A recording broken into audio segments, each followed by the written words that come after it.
नमस्कार. दिनांक 15/6/2026 रोजी भीमाशंकर मंदिर हे पासधारकांकरता खुलं करण्यात आलेलं आहे. याच्यामध्ये मंदिर हे सकाळी 7 ते सकाळी 11 या 4 तासांकरता सुरू असणार आहे. त्या दरम्यान जे ऑनलाईन वेबसाईट आहे www.श्रीभीमाशंकर.com या वेबसाईटवरून आपण ते बुकिंग करू शकता. त्या वेबसाईटवर ज्यांना पासेस मिळतील त्या पासधारकांना सकाळी 7 ते 11 या दरम्यान मंदिरामध्ये दर्शन दिलं जाईल.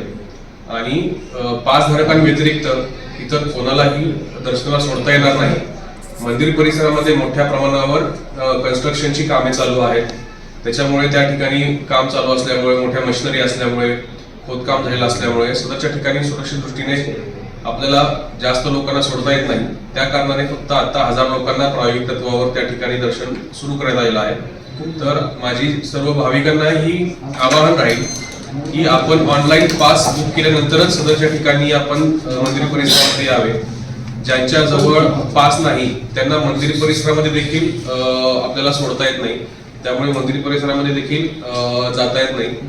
पोलिसांच्या मार्फतीने ते पास चेक केले जातात आणि फक्त ज्यांच्याजवळ पास आहे त्याच व्यक्तींना आपण मंदिर परिसरामध्ये जाऊ देतो.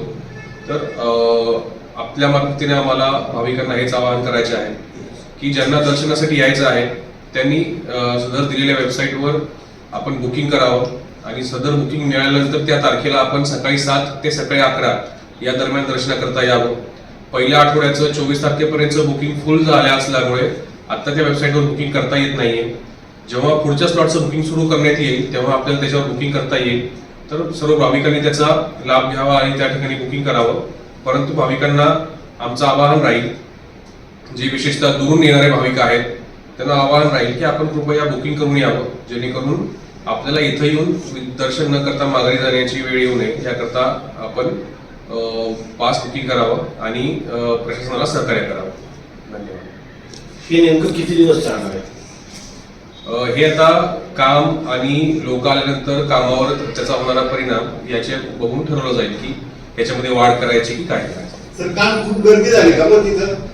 नाही, फारशी गर्दी नव्हती झाली. एक 50 ते 100 लोक आलेले होते ज्यांच्याकडे पासेस नव्हते. त्यांना समजून सांगितल्यावर ते परत गेले.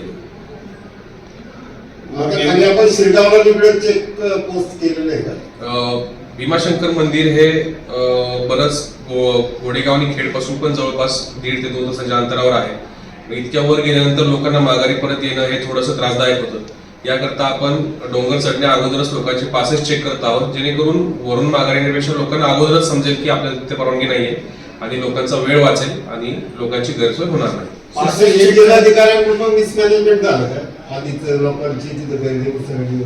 नाही, असं म्हणता येणार नाही, कारण भाविक हे भीमाशंकर मंदिराच्या इथे दररोज 25 ते 30 भाविक येत असतात. परंतु फक्त 100 ते 200 भाविक आले याचा अर्थ बाकीच्या इतर लोकांकडे तो मेसेज गेलेला आहे. प्रशासनाने जी माहिती दिलेली आहे की मंदिर बंद आहे, पासधारकांनाच यायचं आहे, ही माहिती बहुतेक भाविकांकडे पोहोचलेली आहे. फक्त ज्या भाविकांपर्यंत तो मेसेज गेला नाही ते भाविक आलेले आहेत आणि सर्वांपर्यंतच तो मेसेज पोहोचेल असं नसतं. त्याच्यामुळे असं म्हणता येणार नाही. सध्या तिथं जे कामकाज चालू आहे ते बघता ते काम कन्स्ट्रक्शनचं काम चालू असल्यामुळे जास्त लोकांना त्या ठिकाणी पाठवून मग काम बंद ठेवून आपल्याला ते काम वेळेत पूर्ण होणार नाही याकरता केलेली ही ऍडजस्टमेंट आहे. 3 महिन्यात बंद उरकणार काम, नंतर म्हटले 6 महिने पुढे ढकलून काढतात त्या की 1000 लोकांचं. सर, पास चेकिंगचे स्पॉट डिटेल सांगितले तर बरोबर. पास चेकिंग हे घोडेगाव हद्दीमध्ये डिंभे येथे एकदा होते. त्याच्यानंतर खेड हद्दीमध्ये शिरगाव येथे पास चेकिंग होतं.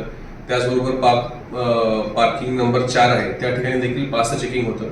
आपण हे यासाठी वेगवेगळ्या ठिकाणी करतोय की लोकांची गैरसोय होऊ नये आणि वेळीच त्यांना कळावं की वरती परवानगी नाहीये आणि त्यांचा जास्तचा प्रवास टाळावा आणि त्यांना लवकरात लवकर समजावं की आपल्याला परवानगी मिळणार नाही. मग त्यांना त्यांचा पुढचा दिवसाचं नियोजन करता येईल. त्याच्यामध्ये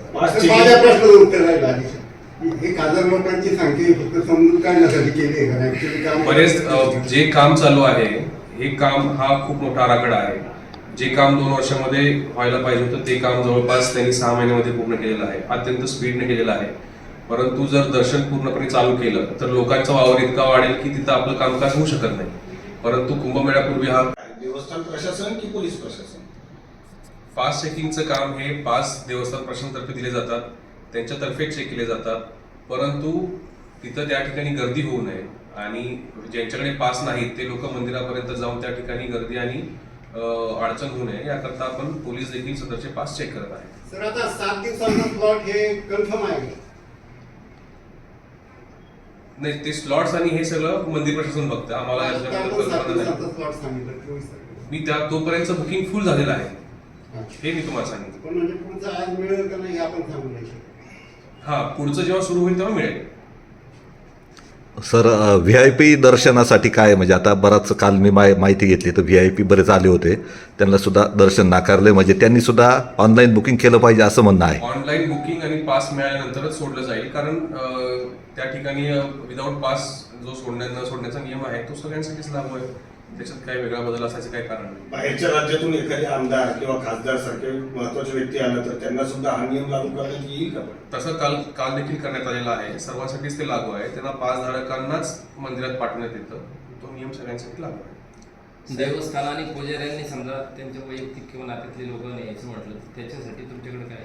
नाही, तसं काही आपण तिथं सोडतानाच पाच धारकांना सोडतो, त्याच्यामुळे तसं काही व्हायचा प्रश्न येत नाही. खासदार निशिकांत दुबे हे मध्यंतरीच्या काळामध्ये तिथं आलेले होते, त्या संदर्भातली एक चौकशी समिती स्थापन केलेली होती. नाही, तो आजच्या प्रेस कॉन्फरन्सचा विषय नाही. आपण आज फक्त भाविकांना हे आवाहन करण्यासाठी इथं बसलेलो आहोत की भाविकांनी फक्त पाच धारकांनीच त्या ठिकाणी यावं आणि 7 ते 11 सकाळी 7 ते सकाळी 11 या दरम्यानच फक्त दर्शन चालू आहे, त्यावेळेस यावं, जेणेकरून त्यांची कुठलीही गैरसोय होऊ नये याकरता आपण सदरची प्रेस कॉन्फरन्स घेतलेली आहे. धन्यवाद. साहेब, हे